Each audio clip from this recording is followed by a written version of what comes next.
সর্বপ্রথম যে খুনটা হয়েছে, যে মানুষটা রাজ্জাক খাঁকে যে খুন করেছে, এর চূড়ান্ত প্রতিবাদ করছি। সাথে সাথে প্রশাসন বন্ধুদের বলবো, রাজনৈতিক কর্মী না দেখে ভাঙড়ের একজন কর্মী মানুষকে খুন করা হয়েছে, এই হিসাবে তদন্ত করা হোক। যে বা যারা যুক্ত একটাও না ছাড় পায়, তাদের সর্বোচ্চ শাস্তির ব্যবস্থা করা হোক। আমরা বারবার ভাঙড়কে চাইছি, বোম গুলি মুক্ত ভাঙড় হোক, হিংসা অশান্তি মুক্ত ভাঙড় হোক। দুর্ভাগ্য আমাদের, ভাঙড় ডিভিশন করার পরেও ভাঙড়ের মানুষকে এই ধরনের খুন হতে হচ্ছে দুষ্কৃতীদের দ্বারা। এখন শওকত মোল্লা সাহেব রাজনীতি করছেন, তিনি আইএসএফ কে আমাদেরকে দেখে দেওয়ার চেষ্টা করছে। কিন্তু শওকত সাহেবের যদি আমরা প্রিভিয়াস রেকর্ড দেখি, সেই রাজ্জাক সর্দার থেকে শুরু করে মানিক পাইক থেকে শুরু করে বিভিন্ন সময় আমরা দেখেছি খুন করেছে তাদের দলের লোকেরা, তারাই যুক্ত থেকে অন্যদেরকে, তাদের দলের প্রথম সারির নেতাদেরকে সাইড করেছে। সেই জাহাঙ্গীর খান চৌধুরী থেকে শুরু করে এই ধরনের অনেক আছে। এটা শওকত মোল্লা সাহেবের প্রিভিয়াস রেকর্ড। এখন এই খুনটার কারণ কি হতে পারে? আমি সকালে কয়েকটা ফুটেজ দেখছিলাম পরিবারের লোকজনের, তারা কেউ দাবি করছে ওই দিন 3 জন ছিল, যখন তাকে খুন করা হয় 2 জন তাকে ছেড়ে চলে গিয়েছে। এখন একটা সন্দেহ থেকে যাচ্ছে। সাথে সাথে আজকে আর একটা ভিডিও ফুটেজ দেখলাম, পরিবারের লোকজন সরাসরি বলছে এটা গোষ্ঠীদ্বন্দ্বের শিকার হয়েছে।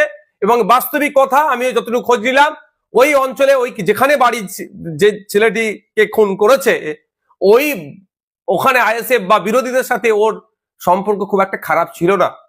কিন্তু আমি যতটুকু খবর পাচ্ছি, এই লোকটি যাকে খুন করেছে ওরা, আপনার একদা সময় আরাবুল ঘনিষ্ঠ ছিল, প্রেসার দিয়ে চাপ দিয়ে এখন শওকত ঘনিষ্ঠ করেছে।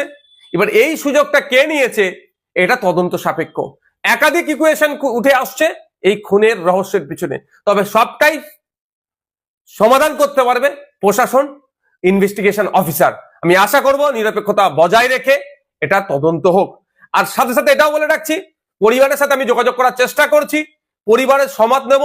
পরিবার যদি চাই সিবিআই ইনভেস্টিগেশন হোক, পরিবারের হয়ে প্রয়োজনে আমি মামলা করব সিবিআই ইনভেস্টিগেশন করার জন্য। কারণ আমি একজন বিধায়ক এখানে ভাঙড়ের, সেটা আমার বড় পরিচয়। কোন দলের নেতা, কোন দলের চেয়ারম্যান, তার থেকে বড় পরিচয় ভাঙড়ের আমি বিধায়ক। ভাঙড়ের মানুষ খুন হয়েছে, ভাঙড়ের মানুষকে যারা খুন করেছে তাদেরকে আমি শান্তির ঘুম ঘুমোতে দেব না। আর সাথে এটাও বলছি, যদি এটাকে রাজনৈতিক চক্রান্ত হয়ে বিরোধীদের উপরে দমন পীড়ন বা সাধারণ মানুষকেও যদি ডিস্টার্ব করার চেষ্টা হয়, আমি সেই পরিবারগুলোকে সাথে নিয়ে সিবিআই তদন্ত হবে, সিবিআই তদন্তের জন্য বা বিচার বিভাগীয় তদন্তের জন্য কোর্টের দ্বারস্থ হব। এটা কি তাহলে আরাবুল আর শওকত সাহেবের গোষ্ঠীদ্বন্দ্বের?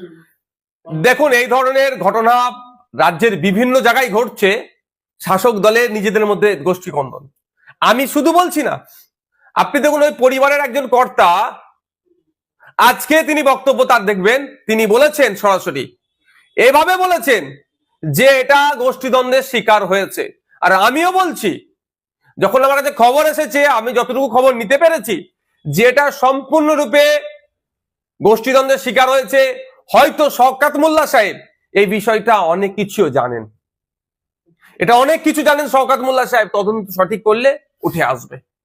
ভাঙড়ের বিষয়টা নিয়ে শওকত মোল্লা সাহেব সরাসরি কিন্তু আইএসএফ কে দোষারোপ করেছে। এটা কি মানে আপনি যুক্ত সরাসরি আপনার?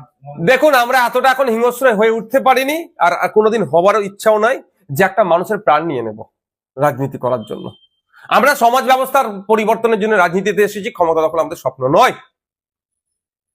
শওকত মোল্লা সাহেবের পাস্ট হিস্ট্রি যদি আমরা দেখি, এই কাছে তিনি সিদ্ধহস্ত, খুন খারাপি করিয়ে, মারামারি করিয়ে, গোষ্ঠীদ্বন্দ্ব করিয়ে অপরের দিকে, বিরোধীদের দিকে দাগিয়ে দেওয়া হয়, দাগিয়ে দিত। নমিনেশন কাটছে, আবার বলছিনি যে বিরোধীরা প্রার্থী খুঁজে পাচ্ছে না। এখন আমি বলছি, এই যে খুনটা হয়েছে, শওকত মোল্লা সাহেবকে যদি সঠিকভাবে জিজ্ঞাসাবাদ করা হয়, এই খুনের অনেক রহস্য উন্মোচন হবে। এটা সম্পূর্ণরূপে আমি দায়িত্ব নিয়ে বলতে পারি, আমি দায়িত্ব নিয়ে বলছি, এটা গোষ্ঠীদ্বন্দ্বের শিকার হয়েছে। এবার কোন গোষ্ঠী করেছে আর কেন করেছে, কোন গোষ্ঠী করেছে এটা এই মুহূর্তে বলা সম্ভব নয়।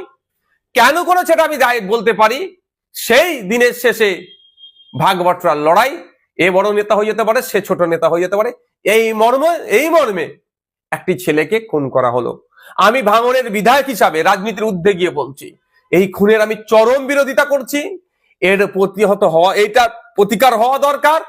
এই ধরনের কর্মকাণ্ড প্রতিহত করার জন্য মমতা ব্যানার্জি ভাঙড় ডিভিশন দেওয়ার পরেও কেন ভাঙড়ের মানুষকে খুন করতে হবে, তার রাজনৈতিক পরিচয় কি আছে আমার দেখার দরকার নেই। আমি একজন বিধায়ক, জনপ্রতিনিধি, প্রত্যেকটা মানুষের সুরক্ষা যাতে পাই তার দেখার দায়িত্ব আমার।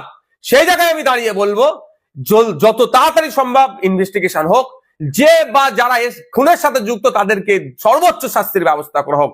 আর পরিবারের সাথে যোগাযোগ করব, পরিবার যদি আমাকে ইনশিওর করে, আশ্বাস দেয়, পরিবারকে সাথে নিয়ে আমি এই মামলাটি যাতে হয় বিচার বিভাগীয় তদন্ত হোক বা সিবিআই তদন্ত হোক, যদি পরিবার চাই আমি তার জন্য মুভ করব কোর্টে।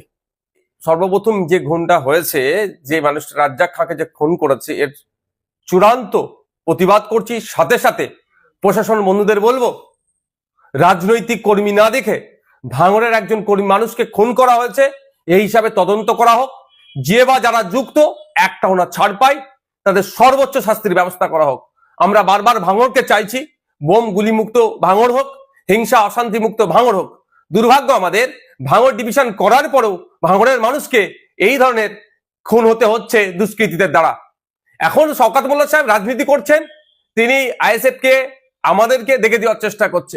কিন্তু শওকত সাহেবের যদি আমরা প্রিভিয়াস রেকর্ড দেখি, সেই রাজ্জাক সর্দার থেকে শুরু করে মানিক পাইক থেকে শুরু করে বিভিন্ন সময় আমরা দেখেছি খুন করেছে তাদের দলের লোকেরা, তারাই যুক্ত থেকে অন্যদেরকে, তাদের দলের প্রথম সারির নেতাদেরকে সাইড করেছে। সেই জাহাঙ্গীর খান চৌধুরী থেকে শুরু করে এই ধরনের অনেক আছে।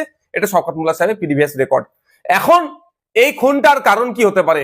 আমি সকালে কয়েকটা ফুটেজ দেখছিলাম পরিবারের লোকজনের, তারা কেউ দাবি করছে ওই দিন 3 জন ছিল, যখন তাকে খুন করা হয় 2 জন তাকে ছেড়ে চলে গিয়েছে।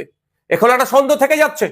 সাথে সাথে আজকে আর একটা ভিডিও ফুটেজ দেখলাম, পরিবারের লোকজন সরাসরি বলছে এটা গোষ্ঠীদ্বন্দ্বের শিকার হয়েছে।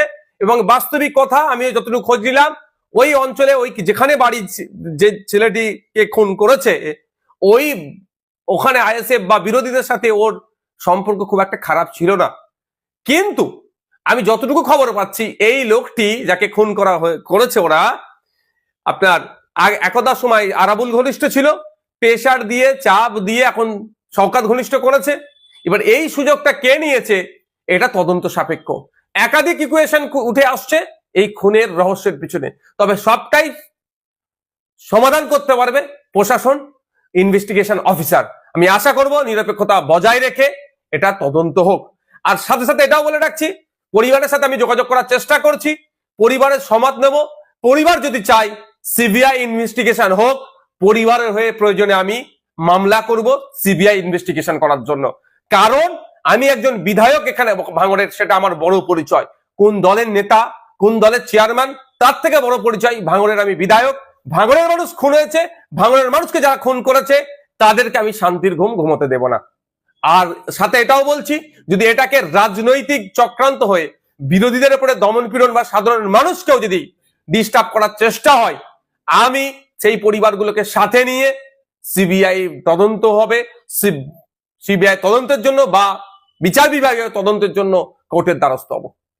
এটা কি তাহলে আরাবুল আর শওকত সাহেবের গোষ্ঠীদ্বন্দ্বের? দেখুন, এই ধরনের ঘটনা রাজ্যের বিভিন্ন জায়গায় ঘটছে, শাসক দলের নিজেদের মধ্যে গোষ্ঠী কন্দল। আমি শুধু বলছি না, আপনি দেখুন ওই পরিবারের একজন কর্তা, আজকে তিনি বক্তব্য তার দেখবেন, তিনি বলেছেন সরাসরি এভাবে বলেছেন যে এটা গোষ্ঠীদ্বন্দ্বের শিকার হয়েছে। আর আমিও বলছি, যখন আমার কাছে খবর এসেছে, আমি যতটুকু খবর নিতে পেরেছি, যে এটা সম্পূর্ণরূপে গোষ্ঠীদ্বন্দ্বের শিকার হয়েছে। হয়তো শওকত মোল্লা সাহেব এই বিষয়টা অনেক কিছু জানেন, এটা অনেক কিছু জানেন শওকত মোল্লা সাহেব, তদন্ত সঠিক করলে উঠে আসবে।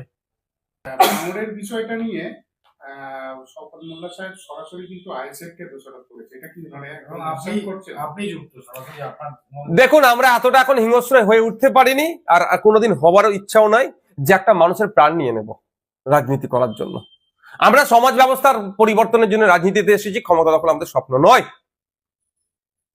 শওকত মোল্লা সাহেবের পাস্ট হিস্ট্রি যদি আমরা দেখি, এই কাছে তিনি সিদ্ধহস্ত, খুন খারাপি করিয়ে, মারামারি করিয়ে, গোষ্ঠীদ্বন্দ্ব করিয়ে অপরের দিকে, বিরোধীদের দিকে দাগিয়ে দিত। নমিনেশন কাটছে, আবার বলছিনি যে বিরোধীরা প্রার্থী খুঁজে পাচ্ছে না। এখন আমি বলছি, এই যে খুনটা হয়েছে, শওকত মোল্লা সাহেবকে যদি সঠিকভাবে জিজ্ঞাসাবাদ করা হয়, এই খুনের অনেক রহস্য উন্মোচন হবে। এটা সম্পূর্ণরূপে আমি দায়িত্ব নিয়ে বলতে পারি, আমি দায়িত্ব নিয়ে বলছি, এটা গোষ্ঠীদ্বন্দ্বের শিকার হয়েছে। এবার কোন গোষ্ঠী করেছে আর কেন করেছে, কোন গোষ্ঠী করেছে এটা এই মুহূর্তে বলা সম্ভব নয়। কেন করেছে এটা আমি বলতে পারি, সেই দিনের শেষে ভাগ বাটোয়ারার লড়াই, এ বড় নেতা হয়ে যেতে পারে, সে ছোট নেতা হয়ে যেতে পারে, এই মর্মে একটি ছেলেকে খুন করা হলো। আমি ভাঙড়ের বিধায়ক হিসাবে রাজনীতির ঊর্ধ্বে গিয়ে বলছি, এই খুনের আমি চরম বিরোধিতা করছি। এর প্রতিহত হওয়া, এটা প্রতিকার হওয়া দরকার। এই ধরনের কর্মকাণ্ড প্রতিহত করার জন্য মমতা ব্যানার্জি ভাঙড় ডিভিশন দেওয়ার পরেও কেন ভাঙড়ের মানুষকে খুন করতে হবে, তার রাজনৈতিক পরিচয় কি আছে আমার দেখার দরকার নেই। আমি একজন বিধায়ক, জনপ্রতিনিধি, প্রত্যেকটা মানুষের সুরক্ষা যাতে পাই তার দেখার দায়িত্ব আমার।